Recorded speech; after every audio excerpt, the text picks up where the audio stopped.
Did you know that some of the most iconic male voices in black music history belong to individuals who were actually born female? In a world that tried to erase their truth, shame their identity, and silence their art, they chose to sing louder. With courage in their hearts and music in their souls, they defied every expectation and carved their names into history. These are 14 black musicians who were secretly born female, but lived, loved, and performed as the men they truly were. Their stories are not just about music, but about resilience, identity, and the unbreakable power of living authentically. Laith Ashley. Laith Ashley is the kind of man who doesn't just walk into a room, he commands it. With the looks of a magazine cover and the soul of a revolutionary, he's not here to blend in. He's here to redefine everything. Model, actor, singer, and unapologetic heartbreaker, Laith lives out loud, every strut, every note, every word a bold declaration of self. But what truly sets him apart? He's a proud black and Latino trans man who isn't just existing, he's thriving. Born in Harlem to a Dominican family, Laith grew up surrounded by rules. Rules about gender, beauty, and who gets to take up space. He followed the playbook for a while: sports, school, fitting in. But deep down, something tugged at his soul. A quiet fire. A knowing. By his 20s, he embraced his truth and began his transition, and with it, everything shifted. Social worker by day, Laith started posting online, and suddenly the world noticed. Not just another face, his face. The kind that belonged on billboards, catwalks, and center stage. He exploded into the fashion world, not as the token trans model, but as a force. He shattered the tired mold of masculinity and built a new one, fierce, fluid, and fearless. But modeling was just the beginning. Laith had music running through his veins. Raised on soul, R&B, and pop, he poured his truth into every lyric. Songs laced with longing, love, heartbreak, and heat. Smooth vocals met raw emotion. He didn't just drop tracks, he dropped truth bombs. And when he sang about love and identity, he did it with no filter, no shame. Just fire. His music wasn't just catchy, it carried a message. Each beat, each video, a mirror of his journey. This is what a trans man looks like. This is what power sounds like. Laith didn't ask for permission. He claimed space, and gave others permission to do the same. But he didn't stop there. Laith became a voice, the voice for trans people of color. In every interview, every post, he spoke the truth. About racism. About gender. About the crushing weight of navigating both. He didn't play nice, he got real. He made people uncomfortable. And he made them listen. While others chased clout, Laith chased change. And just when you thought no one could match his fire, wait until you meet the rapper who turned pain into poetry and never blinked. J Maze 3. J Maze 3 doesn't just speak, he erupts. Poet, rapper, educator, and revolutionary troublemaker, J Maze is what you get when a preacher's fire meets a punk's rebellion and a professor's insight. You don't simply hear him, you feel him. Every verse, every line, lands like a heartbeat you didn't know you were missing. Born in Philly and now rooted in Seattle, J Maze lives boldly at the intersection of black, queer, and trans. Never apologizing, never shrinking, always rising. His words aren't just art, they're artillery. He tears down lies, lifts up the silenced, and carves out space for those the world would rather forget. His work is raw, real, and fearless. One moment you're laughing, the next you're in tears, because he knows how to strike where it hurts, and heal where it matters. And then there's the music, a fusion of poetry, hip-hop, history, and theology. It doesn't just sound good, it says something. Deep, dangerous, holy. One track might rage against racism, the next might cradle grief, or speak to the quiet devastation of being fired for simply existing. His debut album wasn't just music, it was a manifesto. A lesson.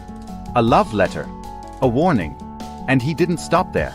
J Maze launched a talent agency specifically for trans and non-binary people of color, because he knew no one else would. He shows up where it matters. Classrooms, pulpits, conferences, communities. He writes books with titles that rattle cages. He teaches people how to talk about race, gender, and God without sounding like they just Googled it. He doesn't just educate, he wakes people up. And his faith? Yeah, he brings that too. In a world that says you can't be queer, trans, and Christian, J Maze stands in the middle and shouts yes you can. He unpacks spirituality without shame, rejects toxic religion, and offers something more radical, a belief system grounded in justice, love, and full inclusion. No guilt. No fear. Just truth. And just when you think the revolution can't get any louder, enter a non-binary opera singer breaking every rule of music and identity, reminding us that the stage, like the world, is big enough for all of us. Shay Diamond. Shay Diamond doesn't just sing, she declares her truth. Every note she belts out is a roar of resilience, raw and unapologetic. Her voice is gritty, soulful, and soaked in survival, like a storm that refused to break her and instead made her thunder louder. Her journey wasn't paved in gold, it was carved through rejection, incarceration, and the daily fight to be seen. But Shay never dimmed her light. Instead, she let the fire grow fiercer. Born in Little Rock, Arkansas, she was a black trans girl in a world that didn't know how to love her, much less understand her. But Shay always knew who she was. Deep down, she carried a voice that could rattle the heavens, and even when the world tried to silence her, she kept singing. Behind bars, in a system that erased her identity, Shay found her freedom in music. That's where her anthem, I Am Her, was born. It wasn't just a song, it was a declaration, a lifeline, a revolutionary whisper to every trans girl who had ever been told she wasn't enough.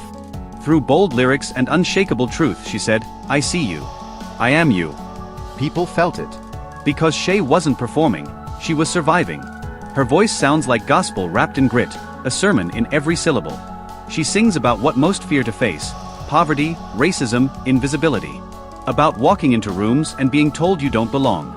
But with every note, she makes space. She turns pain into power, silence into sound. Shay never watered down her message to chase fame. She didn't soften her truth to fit into someone else's mold. Her music wasn't born in polished studios, but in broken places, prison cells, aching hearts, quiet rebellions. She took her scars and made them sing. And she's still singing, because her voice? It's not done shaking the world yet. Amer Asu. Amer Asu, better known as Amer O, never waited for a spotlight. She built her own stage, crafted her own universe, and opened the door for anyone willing to feel something real. And once you're in her world, you won't want to leave. Her music isn't just sound, it's sensation. It pulses with light, vulnerability, and unfiltered truth. She's delicate and defiant, soft-spoken yet thunderously clear. She doesn't need to raise her voice, her music does it for her. Born and raised in Oakland, California, a city bursting with art and resistance, Amer knew early on that being black and trans came with a fight. Every laugh, every breath of joy, had to be earned. And that struggle didn't break her, it became melody. Music wasn't just her passion. It was her lifeline, her therapy, her rebellion, her salvation. Her sound? Unmistakably her own. Glitchy yet graceful, like stardust in motion. She fuses tender vocals with electronic textures that crackle like dreams being born. Some songs ache like heartbreak. Others soar like freedom. All of them carry her spirit, raw, brave, unapologetically unique. Her lyrics speak to those who've ever felt out of place, offering a hand to the misunderstood and the misfit. And when she steps on stage, whether it's a tiny club or a packed festival, she doesn't just perform. She transforms the room. With her presence, her voice, her light, she turns the space into sanctuary. For the queer kids, the black kids, the weird kids, the ones the world tries to forget, her music says, you matter. You belong. And just when you think you've seen all she has to give, she dives even deeper. Reinventing. Reclaiming. Rising. Always. Honey Dijon. Honey Dijon isn't just a DJ, she's a revolution in heels. Born in Chicago, the cradle of house music, she didn't just grow up with the beat, she became it. For her, music wasn't just a rhythm to dance to, it was a lifeline. She spun survival into sound, pain into power, and turned the dance floor into a sanctuary. As a black trans woman, the industry didn't open its doors, it tried to shut her out of a culture her ancestors built. But Honey never waited for validation. She showed up, crates full of vinyl, turned the volume up, and claimed her space. When she steps behind the decks, she doesn't just play, she liberates. Her sets are raw, spiritual, electric. Crowds move like they've been set free, shedding fear, shame, and everything the world told them to hide. With every pulse of funk, soul, and techno, Honey crafts a place where being yourself isn't just accepted, it's celebrated. And she never forgot where she came from. She didn't stop at the clubs. Honey helped shape Beyoncé's renaissance, pulling house music and black trans brilliance back into the spotlight where it belongs. Her own project, Black Girl Magic, isn't just an album, it's an anthem. A declaration. Every beat whispers, you're powerful. You're radiant. You belong. Even now, with global fame, glittering festivals, and high fashion collabs, Honey stays grounded in her purpose. She still fights, still uplifts, still creates sacred spaces through sound. Every track she spins is a bold reminder, we're here. we've always been here. And we're not going anywhere. And best believe, Honey Dijon is just getting started. Jackie Shane. Jackie Shane didn't just sing soul, she was soul. Her voice wasn't just beautiful, it was a feeling, smooth like velvet and fierce like fire. Born in Nashville in 1940, Jackie was a black trans woman at a time when the world barely had words, let alone acceptance, for someone like her. But Jackie wasn't waiting for permission. She lived boldly, unapologetically, and on her own glittering terms. In the 1950s and 60s, being black, visibly different, and gender nonconforming wasn't just rare, it was dangerous. But Jackie didn't flinch. She walked into smoky clubs in shimmering gowns, full makeup, head held high, owning every inch of the stage like it was made just for her. When the spotlight hit, Jackie didn't perform, she commanded. Her voice could silence a room, gritty, golden, defiant. And her shows weren't just music, they were declarations. Messages wrapped in rhythm and resistance. When she moved to Toronto in the early 60s, she electrified the city's music scene. Crowds didn't just cheer, they rose. Because Jackie sang about more than love or heartbreak. She sang about freedom, identity, and the power of living out loud. When she performed any other way, she didn't just sing the lyrics. She looked the crowd in the eye and said, "I'm a man if I want to be. I'm a woman if I want to be. I'm Jackie." And she said it with pride, with power, with no apologies. Jackie Shane didn't just challenge the rules, she rewrote them. Her voice was thunder and silk. And just as the world was finally learning her name, she slipped away in 2019. But Jackie's story didn't end there, because legends don't vanish. Her voice still echoes. Her truth still burns. And once you hear Jackie Shane, you never forget her. Mickey Blanco. Mickey Blanco doesn't just enter a room, they detonate into it. Black, queer, gender-defying, and unapologetically living with HIV, Mickey is a force of nature. Rapper, poet, performance artist, fashion renegade, they don't fit in a box because they were never meant to. Born Michael Quattlebaum Jr., Mickey grew up between California and North Carolina, navigating a world that rarely made space for someone like them. But instead of shrinking, they turned every scar into art. Their music is an electric collision of hip-hop, punk, and experimental chaos, wild, raw, and pulsing with defiance. It's not just sound, it's a battle cry. Their lyrics slice through conformity, unapologetically telling the truth about being black, queer, HIV positive, and proud. They don't rap to please. They rap to provoke, to shake the room, to demand recognition. And when Mickey hits the stage, it's not a performance, it's a full-body revolution. They scream, they dance, they pour their soul into every second, making the audience feel everything at once. Rage, joy, confusion, liberation. Mickey doesn't care if you're uncomfortable. In fact, they hope you are, because comfort never sparked change. Just when you think you've grasped who they are, they transform again. Mickey Blanco isn't here to entertain. They're here to wake you up, and once they do, you'll never look at art or yourself the same way again. Quay Dash. Quay Dash doesn't rap to entertain, she raps to declare war. Every bar she spits is a bullet. Every beat she rides is a battleground. She's a black trans woman from the Bronx, and she didn't come to fit in. She came to redefine the game. Unapologetic. Unfiltered. Unstoppable. Growing up in New York City, Quay fought for every inch of space. Her identity, her voice, her safety. But when the world tried to silence her, she found power in a microphone. Her music hits like a storm. Raw hip-hop layered with trap grit, no gloss, no sugarcoat, just truth, pain, and power. She doesn't ask for respect, she demands it. And she earns it with every verse. Her lyrics cut deep: poverty, transphobia, desire, rejection, survival. It's all there, laid bare with razor-sharp honesty. Quay doesn't wait for comfort. She forces you to look, to listen, to feel. She's not here for your approval, she's here to shake the room. On stage, whether it's a backroom show or a sold-out venue, her fire never dims. She takes the mic like it owes her something and burns the place down with every word. Her presence is a protest. Her songs? Battle cries wrapped in bass lines. And just when you think she's done, she reloads and drops another track that hits even harder. Quay Dash isn't a moment. She's a movement. And she's not backing down, not now, not ever. L'Ephémère. L'Ephémère doesn't just make music. She creates sonic shockwaves that hit you in the chest and demand your attention. When she presses play, it's not just the room that moves, you do. Every beat she drops is laced with purpose, like a fire alarm waking the world up. She's not here to make you dance mindlessly, she's here to tear down walls and build something honest, brick by bass thumping brick. This isn't some background pop fluff. No, Lefemibere's music is layered with grit, pain, joy, resistance, and raw power. And every second of it is intentional. She's a black trans woman living loud in a world that still tries to pretend she doesn't exist. But she's not asking for space, she's claiming it. Unapologetically.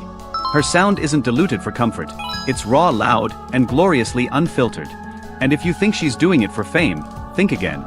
She's not climbing alone, she's lifting up other queer and trans artists, producing behind the scenes, and handing them the same tools she fought to build. Lefemibere doesn't just want to be heard, she wants a whole choir of voices to erupt through the speakers.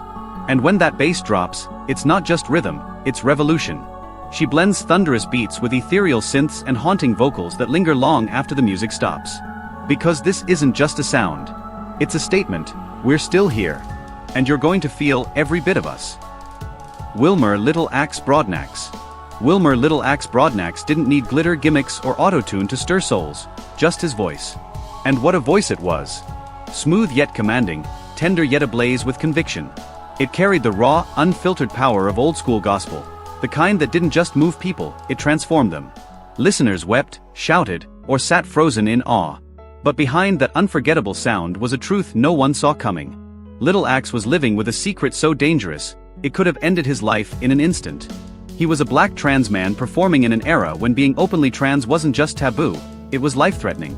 Born in early 20th century Texas, Wilmer Broadnax came of age in a world that had no room for someone like him. A world where even the quietest whisper about gender could ruin you. But Wilmer didn't wait for permission.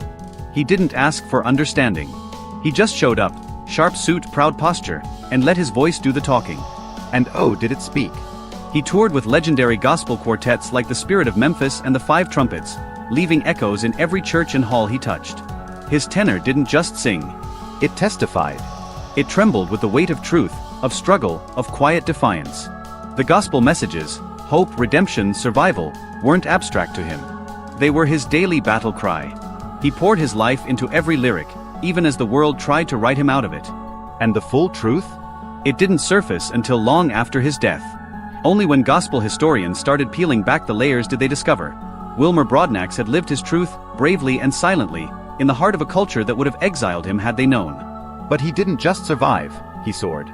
He carved out a space in the sacred halls of black gospel music, where tradition ran deep and expectations ran rigid. That's not just bravery.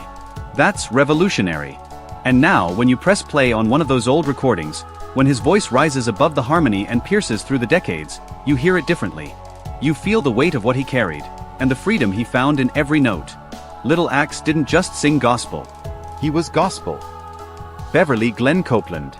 Beverly Glenn Copeland's music doesn't just sound beautiful, it breathes. It whispers ancient truths, hums with the spirit of the cosmos, and pulses with something eerily futuristic.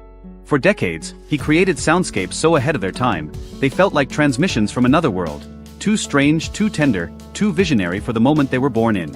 But magic has a way of waiting patiently. And when the world finally listened, it felt like unearthing a long-lost message meant just for now. Born in Philadelphia but finding his path in Canada, Glenn Copeland was one of the few black students at an elite classical conservatory in the 1960s. Picture that, a young artist surrounded by tradition and expectation, quietly dreaming of stars, spirits, and science fiction. While his peers studied Mozart and mastered the rules, Glenn Copeland imagined galaxies. That blend of classical training and cosmic curiosity seeped into his work, turning his songs into something otherworldly, gentle, glowing, and soul-deep. Then, in the 1980s, he created something extraordinary. Using vintage synthesizers and raw emotion, he recorded an album that defied genre, a haunting mix of ambient folk, electronic rhythms, and spiritual longing. Only a handful of cassette tapes were ever made. No press. No spotlight. Just a quiet offering to the universe. And then, for years, silence.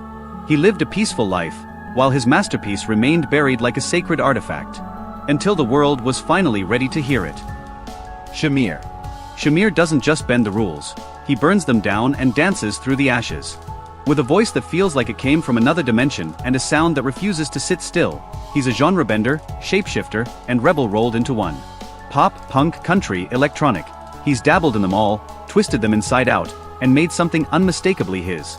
He's not asking for permission, and he's definitely not waiting for anyone to catch up. He's already 3 steps ahead, chasing the next wild, beautiful idea. Born and raised in the strange glow of Las Vegas, Shamir picked up a guitar as a kid and started pouring his soul into songs. Raw, fearless, and unapologetically different. His music caught fire fast, catapulting him from his bedroom to the big stage almost overnight. But when the industry tried to smooth him out into a neat, marketable package, he slammed on the brakes. Shamir wasn't made to fit inside anyone's mold. As a black, non-binary artist, he's been pulled in every direction, told to tone it down to conform, but he chose the harder path. Louder sounds. Stranger melodies. Lyrics that hit like a gut punch. When they asked for polished, he gave them truth, messy, bold, and real. His albums aren't just collections of songs, they're emotional landscapes, bursting with chaos, clarity, joy, and pain. He sings about the things most people are too scared to say: mental health, feeling lost, being too different for the world to hold. And that's why Shamir matters. He's not just making music for himself, he's singing for every kid who's ever felt like they didn't belong. But don't think he's peaked. Shamir's just getting started. And whatever comes next, you won't see it coming. Lynn Breedlove. Lynn Breedlove never cared about playing it safe. He came to play it loud, raw, and unapologetically queer. As the electrifying frontman of Tribe 8, he didn't just walk onto the stage. He stormed it, shirtless and screaming, refusing to be silenced. Lynn made punk dangerous again, not for shock value, but as a call to wake the hell up. He wasn't there to entertain. He was there to provoke, to ignite, to unsettle the comfortable. In the 1990s, Tribe 8 exploded out of San Francisco like a riot set to guitar riffs, and with Lynn leading the charge, they weren't just a band, they were a revolution with amps. Their shows felt like live protests, full of blood, sweat, and truth. They screamed what no one else would dare say: queer sex, trans identity, the violence of otherness, and the power in owning it. You didn't just watch Tribe 8, you survived them. You left either pissed off or forever changed. Lynn didn't chase fame, he chased honesty. A proud trans man before most people even had the language, he poured every ounce of that truth into his lyrics, his presence, his fire. His words were razor-sharp, funny, painful, wild, and brutally real. And he never waited for the world to be ready. He kicked the damn door down. Even after Tribe 8 faded from the spotlight, Lynn didn't. He kept writing, kept performing, kept setting fires with his voice and his pen. He showed us that punk wasn't just noise. It was a weapon, a lifeline, a battle cry for liberation. And just when the world thought he might finally quiet down, Lynn Breedlove lit another fuse and kept going. KC Ortiz. KC Ortiz doesn't need permission, and she damn sure doesn't wait for approval. She shows up, mic in hand, spitting bars like firecrackers, fast, fierce, and unapologetically raw. Born and raised in Chicago, she's no stranger to survival, and you can feel every ounce of that resilience pulsing through her music. A black trans woman in the heart of a genre that rarely makes space for either, KC didn't ask for a seat at the table. She built her own and lit the room on fire. She's not just part of hip-hop's future, she's reshaping its foundation. In a world where women are often sidelined and trans voices pushed to the shadows, KC Ortiz kicks the door wide open. Her lyrics hit like truth-tipped arrows, her voice steady and commanding, each verse a declaration: I'm here. I'm real. I'm not going anywhere. Her tracks feel like dispatches from the front lines. Stories stitched with pain, pride, rage, and grace. She raps about what it means to be black, to be trans, to be a woman, and to rise through it all. Every line carries weight. Every beat has purpose. KC isn't just making music, she's building a movement. She speaks for the unheard, the overlooked, the dismissed, and when she speaks, you don't just hear her. You feel her. Because it's not just about rhythm, it's about revolution. She's not trying to blend in. She's carving her own path, loud and unrelenting, one lyric at a time. KC Ortiz is living proof that when talent meets truth, it doesn't just create music, it creates power. And that's a wrap for today's video. If you enjoyed it, don't forget to hit that like button and follow the channel. It really helps keep the stories coming. Thanks so much for watching, and see you in the next one.